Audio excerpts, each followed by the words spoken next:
Arestado ang isang lalaki matapos maaktuhang nagnanakaw sa bodega ng kanyang dating employer sa Maynila. Aminado naman ang suspect sa krimen na anyay nagawa niya dahil hindi raw siya pinasahod noong huling araw ng kanyang trabaho. Yan ang unang balita ni Jomer Apresto.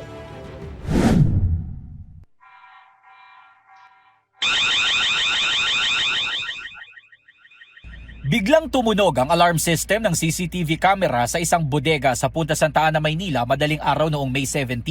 Kita rin ang isang lalaki sa loob na tila nagulat. Ayon sa pulisya, nagnanakaw noon ang lalaki. Ilang report na raw ang natanggap ng otoridad kaugnay sa panloloob umano sa naturang bodega. Noong May 16, nakita rin ang parehong lalaki na umiihi pa sa gilid ng bodega bago magnakaw umano. Nitong Miyerkules ng madaling araw, naabutan na siya ng mga tauhan ng Santa Ana Police Station habang nagnanakaw sa loob ng bodega. Agad na hinuli ang 27 anyos na suspect. Nakuha sa kanyang isang revolver na kargado ng bala at ilang construction tools na ninakaw umano niya.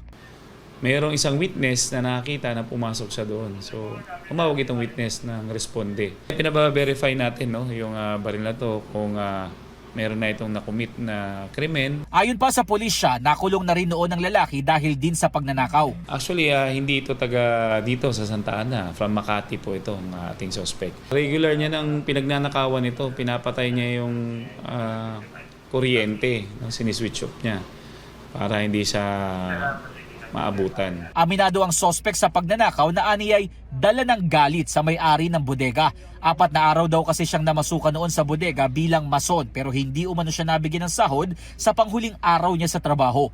Humingi naman siya ng patawad sa nagawa. Pinagano po nila ako doon, pinaghalo, hakot ko, buhos ko, tapos hindi po nila binayaran.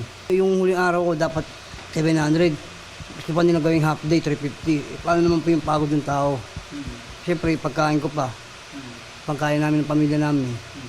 Siyempre, sa sa asal ko po, kaya ako po nagawa yun. Bukod sa construction tools, tinangay rin daw ng suspect ang aircon na nasa loob ng bodega at ibinenta sa isang junk shop sa halagang 300 pesos.